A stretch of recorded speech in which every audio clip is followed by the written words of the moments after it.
everybody, and welcome to the Tea with Crema. My name is Chris. I'll be one of your hosts today, and I'm joined by my best friend, Emma. What's up, y'all?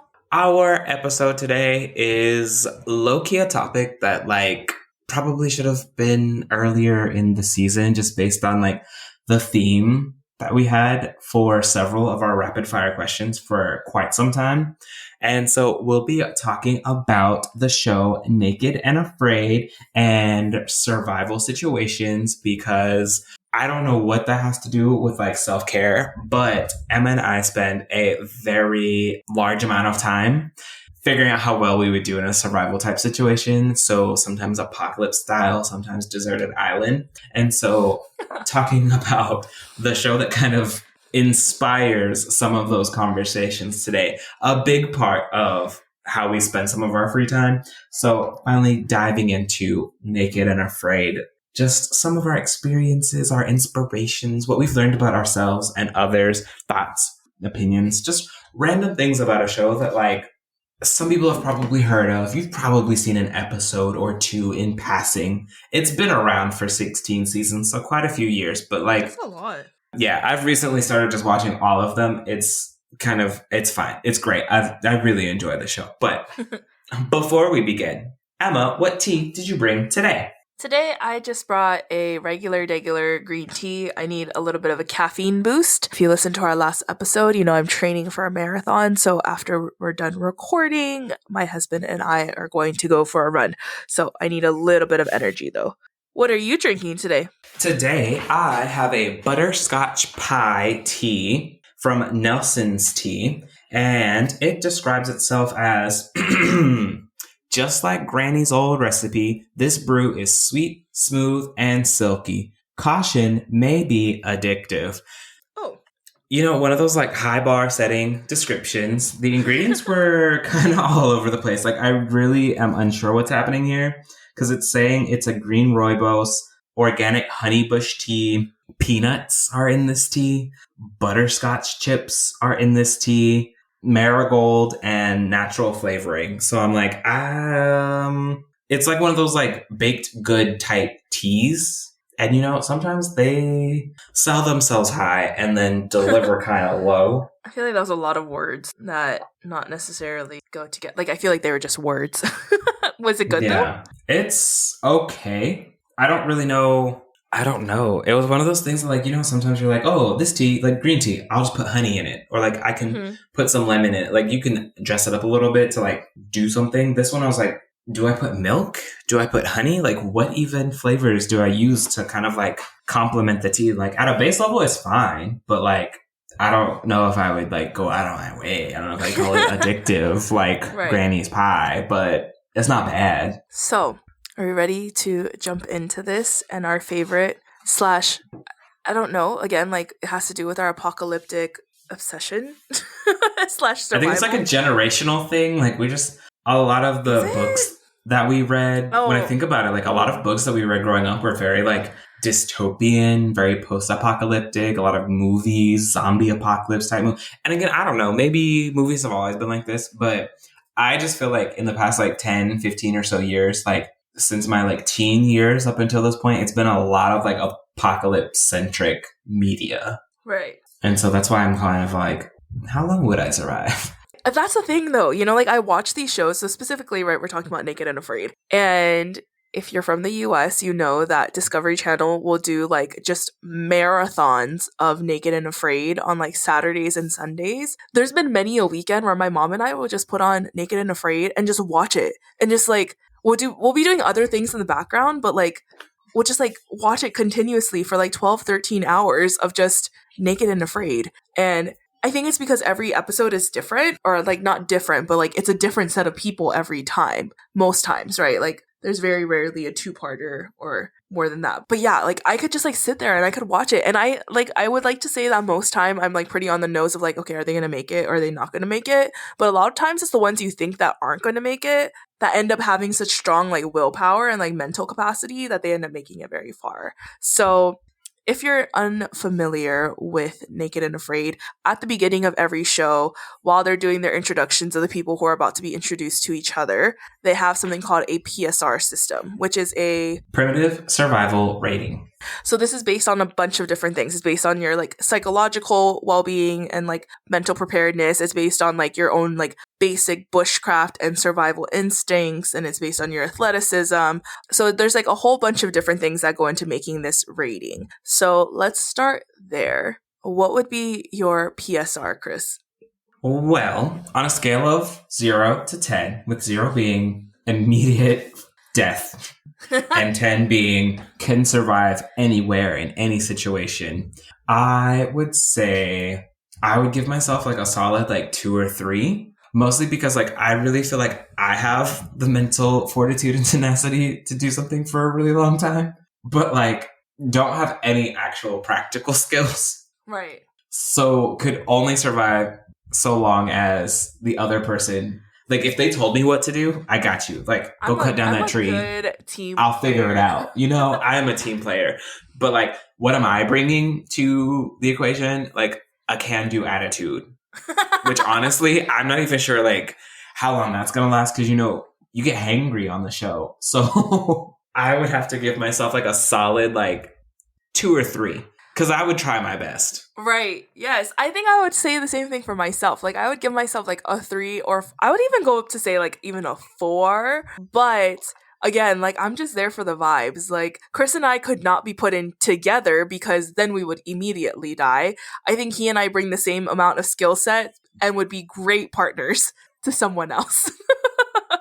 Honestly, the two of us would like make it in the limit of how long it takes for people to tap out when they don't have water because that would probably be it. I feel like that's the thing though, like the water thing, like I've done enough filtration labs now by this point and like taught it enough that I feel like I could get through a filtration. Now, when they're asking me to like take down that chicken though, I don't know if I'm on the hunt. I don't think either of us are bringing any hunting skills. Like we're going to be even a little bit fully foraging. I think full foragers because like I think we both bring like the intellectual part to the show. So like in theory, the street smarts. The application of things. If you're like, here's a bow and arrow, go hunt a pig, I'd be like, how? Where? What do you want me to do? Like I can't. Katniss? No. It is not. I can't set up the tree traps or the pitfall. Like I'm not setting. I can't set up a trap. I don't fish. So like the actual like collection of food outside of like, oh my god, I found a berry bush is not. It's not there. It is not there. And then like these people like know like things of like this tree has sap that's really good at catching on fire. So we'll use this to make our fire. And I'm like, look, that's a tree. Maybe fire. Possibly fire. Oh, poisonous I fire? know that you need dry leaves to make fire. That's. But when I first started watching Naked and Afraid, I would like do like deep dives. Like I would fall into like the rabbit hole of like, what does it take to be on this show? And I remember there was a woman who vlogged about her experience. So she said that before they get taken out to their environment, they have like a boot camp. Like it's like a 3 or 4 day boot camp of where they're taught like these are the plants you can eat, these are the plants you shouldn't eat, like these are the types of animals that you might encounter. This is how you combat that. So they give them, so they get some like situational awareness at least, right? Which also like, kind of makes sense because like you don't want these people to go out there and die like literally immediately. Like that's like bad TV, right? You want them to be on the verge of death, but like actual death causes like loss, legal and monetary issues. Exactly. So yeah, so like she was saying how I think where she ended up getting dropped off was somewhere in the African continent, and she was not from a savanna / grassland biome, so she had to kind of learn that. So like you can be an outdoorsy person, right? But like if you're not used to a deciduous forest and you're from a deciduous forest environment and now you're being thrown into the savannah, obviously you're going to need some kind of skill. So yeah, so she was saying how before they dropped them off, they also made sure that they had all of their vaccinations and like there's certain like medical things. So then that's when they start doing the PSRs because they make them go and see a psychologist. But what I was really interested in it is because she then starts blogging about the after effects of like when she came home, she was low-key traumatized from it. Like, just she hadn't realized of like what that does to your brain chemistry, of like she had lived in a scarcity mindset and like was in a definite like caloric deficit. And then when she came out, like she was like gorging herself on food because her brain was still set of like, when are you going to get your next meal, when are you going to see this again? So she kind of talks about how that really like altered her. And like, you know, if you're someone with disordered eating backgrounds, like this is not the show for you, because you're going to come home and it's just going to mess up your brain so badly that like, yeah, you essentially have PTSD from the show. And then she talked about how, I think she actually didn't make it the full 21 days.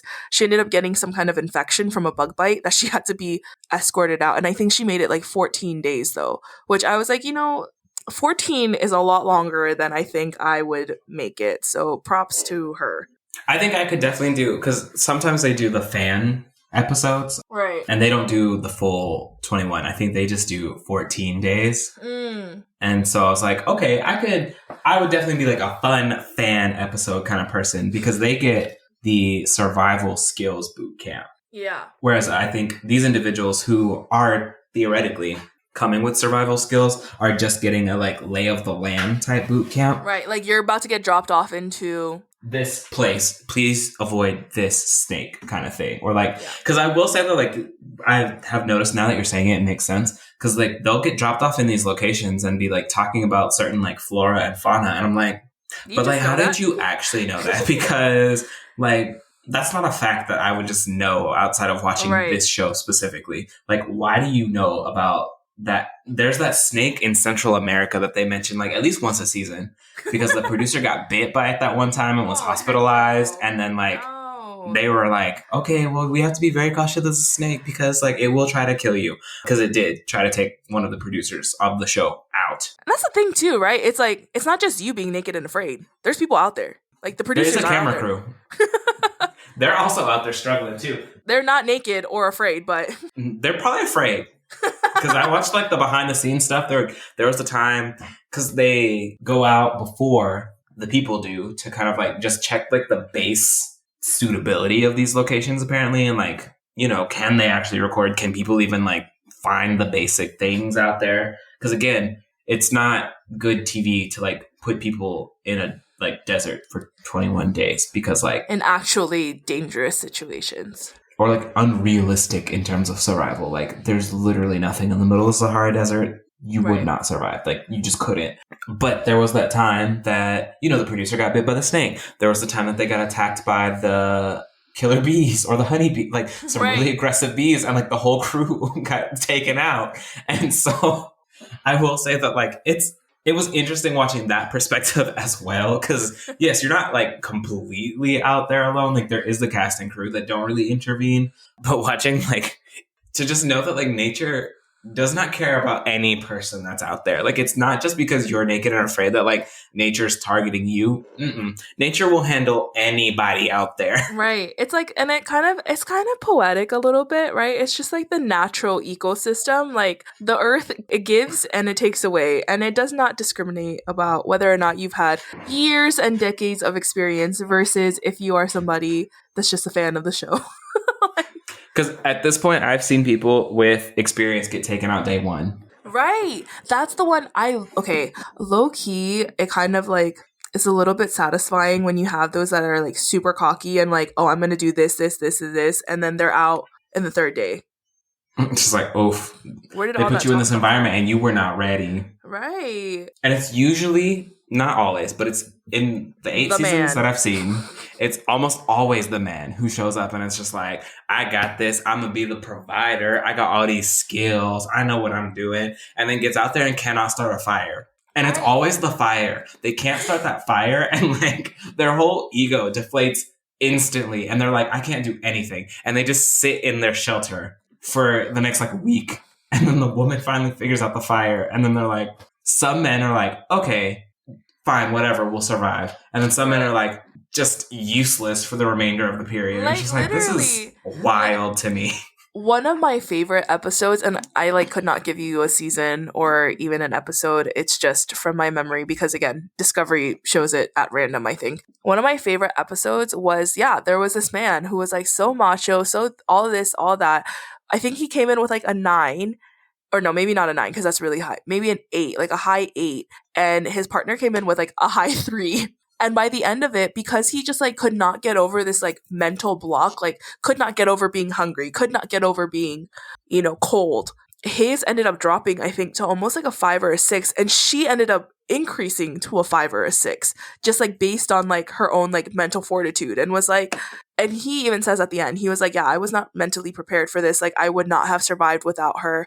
And she was like, like someone, like we both couldn't be negative, someone had to be here for morale, and like you weren't doing it, so like thank you for helping us survive like physically and like with the logistics, but like yeah, you're not a great person to be around. So that attitude was like a real game changer. It really is. Like also like the chemistry of the couples, right? It's really impactful in the dynamic, because there have definitely been people who, there was one lady who was evacuated because she threatened to kill the guy that she was with. And I want to say it was one of those moments where like it wasn't necessarily like she meant to say that, but like she definitely was like, man, I could kill you right now. And it was just like, okay.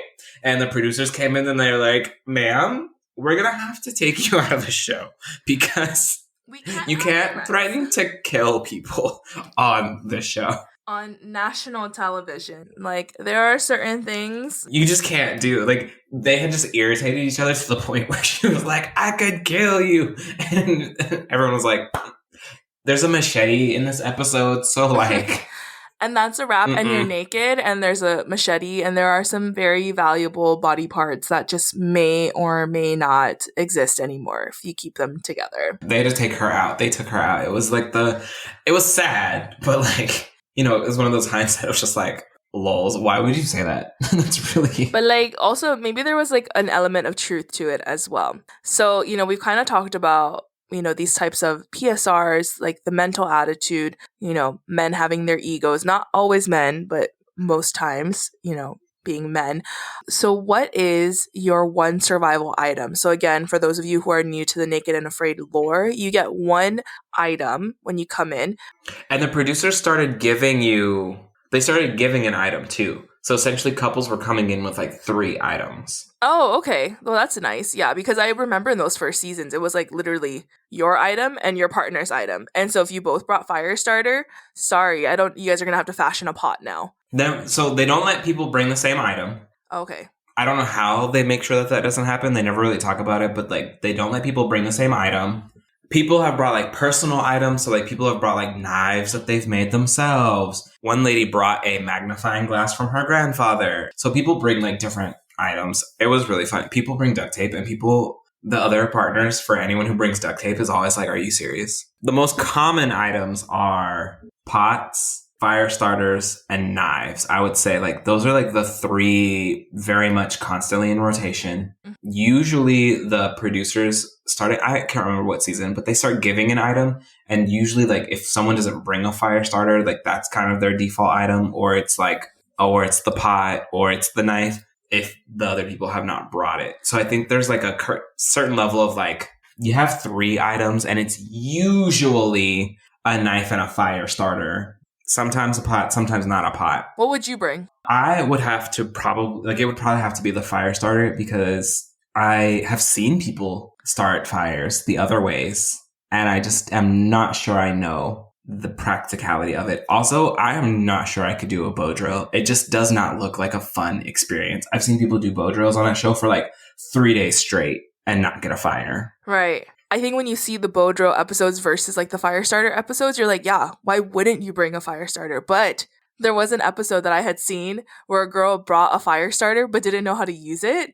And then when the guy was asking her about the fire starter, she was like, I just bought it. And he was like, so you brought this thing that you've never used before into the show, and you're saying you can start the fire. Like, he was kind of being like an a-hole about it. But I saw his like rationale behind it. Like, logically, he's like, why would you've been practicing on something different, and then now you're bringing in this brand new thing? And she's like, well, I just didn't want the other one to like break. And he's like, but like the fact that you didn't practice is also wild. But also right. People have broken fire starters on the show, which makes me also confused. I'm like, can I just be like a box of matches? Because like, I don't know if I know how to work a fire starter either. It's very confusing. Also, yeah, people have definitely. I feel like Loki lied about their experiences somehow and like made it onto the show. At least Oh, and I've said seen that at they're least like more. one or two episodes where I'm like, I don't know if you were actually like qualified to be on this show. Like, I don't know if you're actually more of a hindrance to your partner and like a A little dangerous. liability at this point. Like, Right. I'm not sure you actually should have been on the show. Like, I don't think you have any base skills. So there's definitely moments where I've seen and it's just like, ooh, no. So you've seen 8 seasons so far. You yourself, and then maybe even like which ones do you prefer watching? So I guess let's start with you yourself. Which one would you rather be thrown into, water or land? Like which environment? Land. Yeah, I agree. The biggest thing with the water ones are the mosquitoes. Oh, I was gonna say it's, and this sounds really dumb now that I'm saying it out loud. Like it's the moisture, like staying wet for that long is so And it's dangerous. usually rainy in those places and it's Right, cold at night right, and there's a lot of other logistical problems for sure. right. Yeah. So like, yeah, swamp based kind of things or like Oh, the swamp would be the literal worst. certain rainforest ones. I'm like, that environment was the worst. Like there were certain environments that I was like, I don't know if it was like this particular, like there are some environments that I'm like, no, actually like send some of the like higher rated individuals there. Cause I'm actually curious if like Anyone. anyone Right. would make it there because it seemed nightmarish. Have you seen the island hopping one? Were they to go from island to island? No. Yes. Oh, That that one sounds was, terrible. no, that one was like, honestly, it sticks out in my mind too when I think of water. Like when you were like, oh yeah, rainforest and swamp. I wasn't even thinking of that. I was thinking of the one where they had to go island to island. And so they were dropped off in one island and had to, at the end of their 21 days, their meeting point was another island that was clear across, like kilometers away. And I was like watching it, and so they're exposed in salt water for a good 12 hours of the day. And like, like, okay, I love the beach too, but it's so dangerous out there. The salt water is just like, you're just exposed to the elements. Yeah, so they ended up having to island hop throughout their way over, and it was probably like top 5 one of the worst conditions that I've ever seen before. Like that was one, and then there's also another one where I forgot where they got dropped off, but the entire like ground and like ground level and ground terrain, I guess, type was thorns. It was just thorny. So like immediately they had Couldn't to fashion walk anywhere. right, like had to fashion shoes. There's one environment they could not get water from. Like what do you do? Those ones were the ones like this man had like literally dug a human sized hole. And even by doing that was only able to generate enough water to last them a few days. Like when they ran out of water there, like they tapped because there was no other water to be found on that island. They didn't have a pot. And I'm just like, there are definitely some environments that like that one little thing is gone and like it's a game changer. You're out. Right. Because that water is probably like the biggest, not being able to get fresh water. I know at a base survival level takes you out. Right. If you don't have water, again, in 3 days, you're done. And then I know I've also seen people, the worst, but like it's funny, but it's not funny. It's like when people get like sunburned out of the competition. Right. And they don't So usually like serious. quit, but it's like also some people look awful. Like those sunburns sometimes look absolutely terrible, especially on like the tropical island locations. And then one of my favorite things about the show is when they do the before and after, and then when they do like they lost 15% body fat. I mean, obviously not 15%, but like they lost this much, and then you just see the physical effects that 3 weeks and no normal like food intake and like vitamin deficiencies and and then I feel like the woman had talked about her teeth. Her teeth ended up rotting. Like something had happened to her teeth within that like 3 weeks that she ended up getting like abscesses and stuff. See, that's the people that leave the show with like the long-term health effects are the ones that I'm like, okay, like is the experience like really worth it though? Because I am Right. not trying to leave with like some people have left with like some diseases. One man like broke his knee. So there is there's a certain level of risk when you're out there that you have to take, and I'm like, oh boy. And there's no money involved. Which is the one that they get 100,000? That was the competition, Naked and Afraid, Last Man Standing. They've only had one of those seasons, and that was like the same general premise, but like very different in execution. But that's the only one that I've seen that has any money involved. So literally people are just out here for funsies, I swear.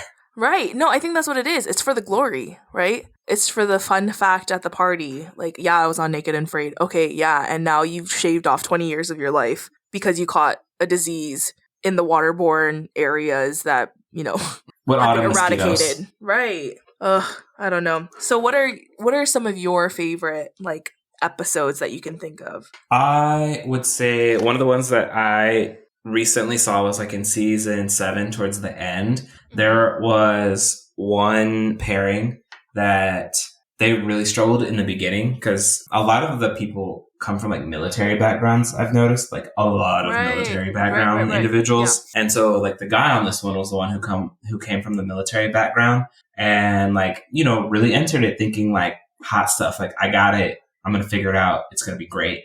But the girl ended up carrying the team through the challenge. But the thing that I really liked about this particular episode is that usually when that happens, again, the guy just kind of like sulks his way through the rest of this episode or like the experience.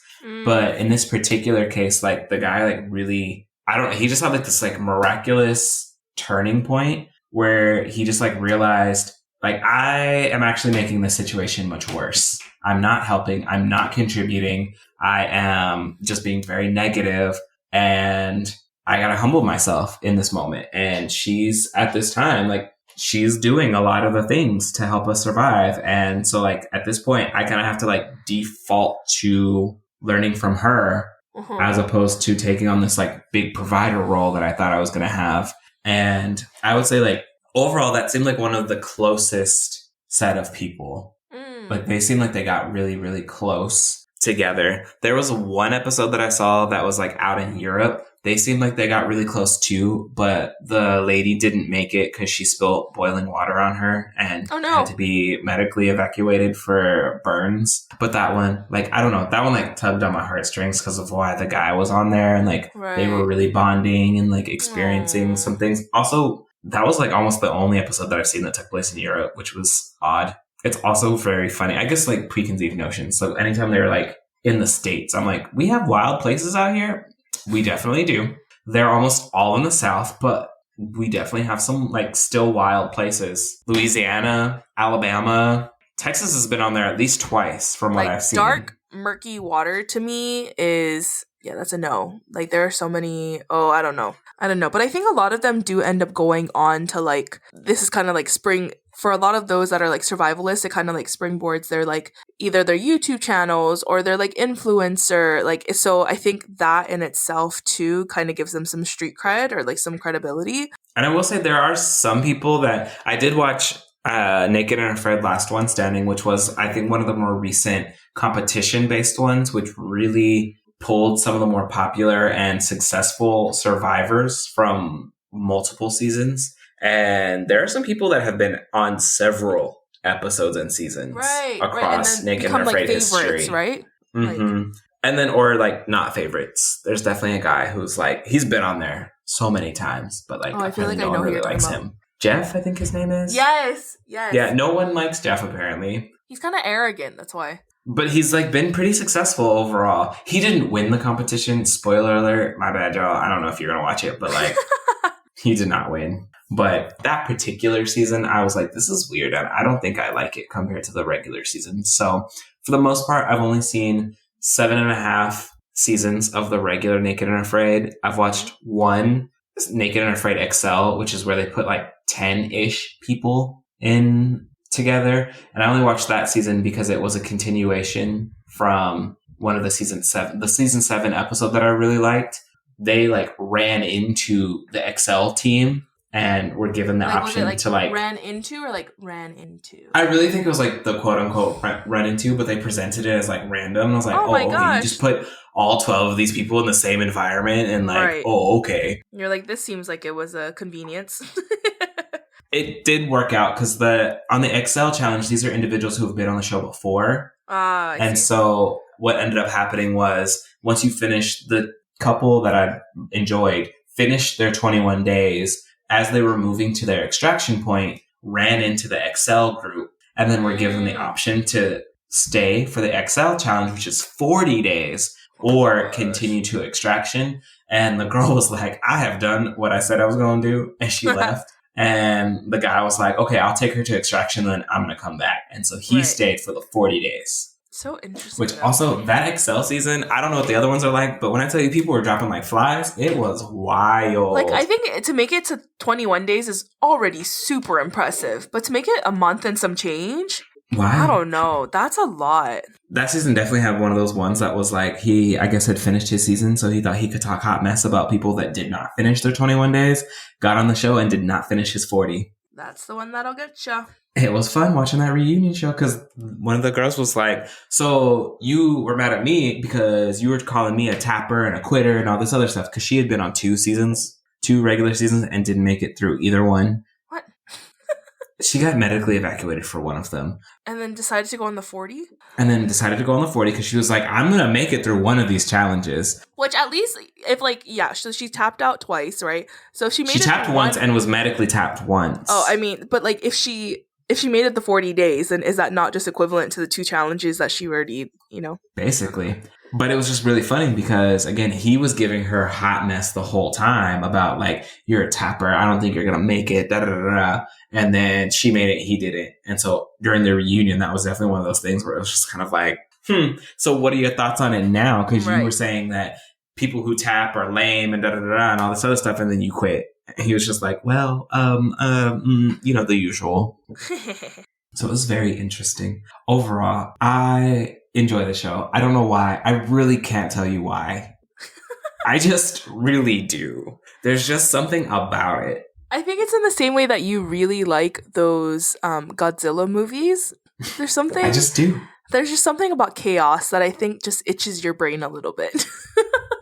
But yeah, I agree. I don't know what it is, but there is something just highly entertaining about putting not even regular people, but people who you would normally see and like would say are very outdoorsy, and putting them into very extreme circumstances. And seeing how they do. And it's like, and they're not, the thing is that there's no harm in it. I mean, yes, there is a little bit of harm, but like they're putting themselves in those situations, right? It's not like high stakes in the way that we're forcing anyone to be on it. Like people are... You very much have your own option to be on it or not be on it. There's no money involved. Like no one's like forcing themselves through it for money kind of thing, which I know was like part of the Squid Game issue for the real life Squid Games that they just had. But people on Naked and Afraid are 100% volunteering to be there. Right. So like when they make it, it is because they made it. Or if they don't make it, it's because they did not make it. There's no like money stakes involved. Like some people are like, I miss my family, I gotta go.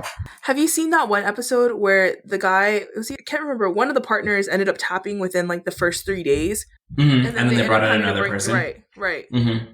There was, so they did do that. And the guy stayed those extra 3 days with the girl. They struggled through a little bit too, but they did make it the second round. And then there's also one that was really funny because one of the people was getting to the drop off point and like quit before they even made it to drop off. Like arrived in the environment and I guess saw the environment and was like, you know what, actually, I'm good. Take me out.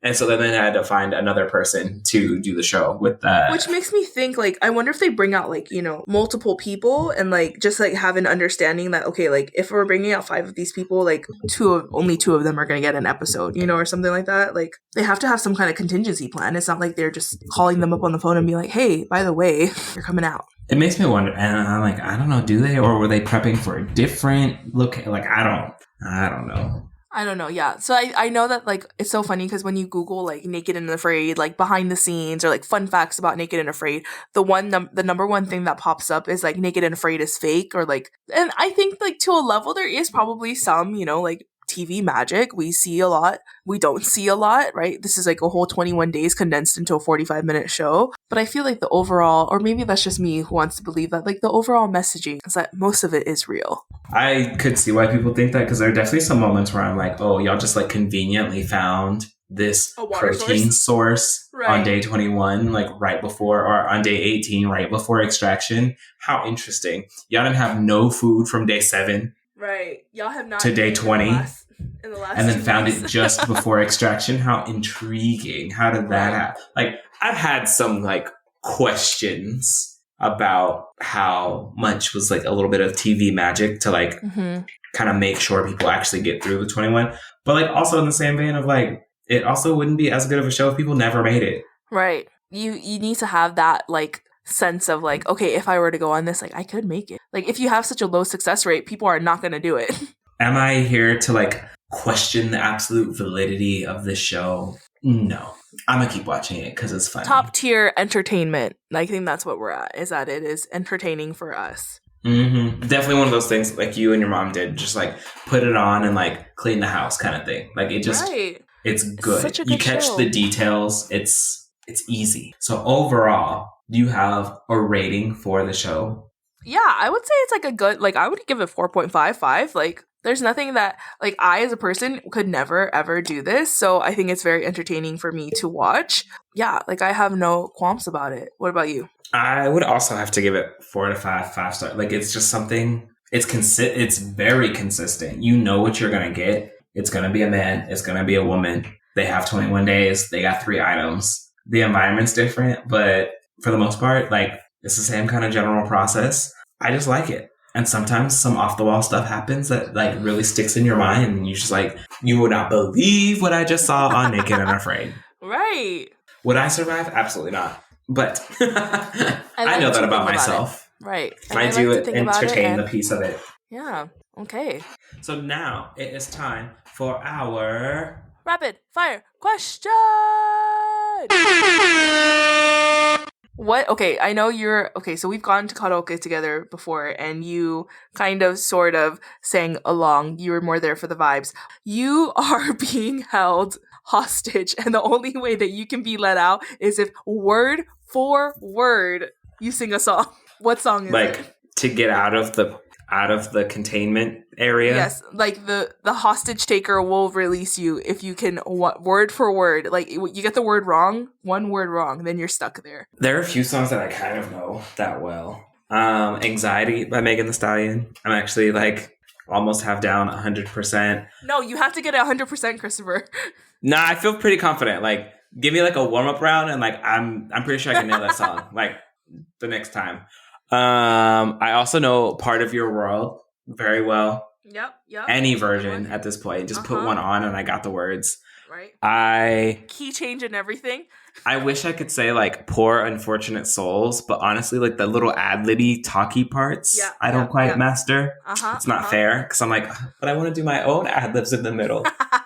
So I don't Disney movies are pretty like, they're catchy, they're simple. I could probably like make it through. Yeah, I think mine would definitely be 1-2 Step by Sierra and Missy Elliott. I know that full, like, Missy Elliott's part down pat. You got Missy Elliott's part down. Yes, of course I do. What kind of question? Of course.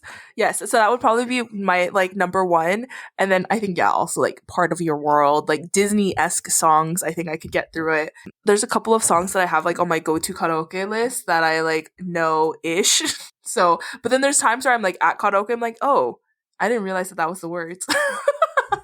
Like when the words actually come onto the screen. But sometimes I really be looking at them and I'm like, are you sure that those are the words? Right. Okay. And then also like, to be fair, in Japan, most of the time it's actually not the words. They're not taking it from the lyrics. So that's kind of funny. So yeah, I think definitely that would be, I'm getting out of there. You know, I'm singing Missy Elliott's part and I'm out. Okay, your turn. Wait, I'm reading this question wrong. What do you do when you feel the pressure of something is too much? Take a nap. That checks out. I am a stress napper, and times of like overwhelmed / stressed, I nap. Like it's really bad. I've napped through most major assessments of my life.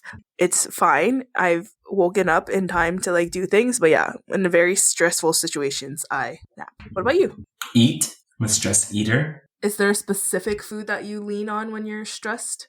It used to be fries, but I don't keep fries at home. Specifically for that reason? For that reason, because I will just heat them up at anything even like remotely reminds me of stress. And I'm like, I have some fries in the refrigerator or in the freezer, like just have them. But yeah, I know I definitely like stress eat for sure. Have for a while. Have some strategies, you know, because sometimes you'd be overeating. So have worked through it. Now I like drink lots of like water or tea or other beverages, not adult beverage, like regular beverages, just Yeah, or chew a lot of gum. I love that. So that's it.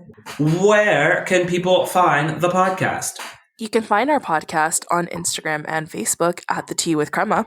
If you'd like to buy us a cup of tea, you can also Venmo us at The Tea with Crema. You can also stream all of our past episodes on all of your favorite streaming platforms. We hope to see you next time. Bye!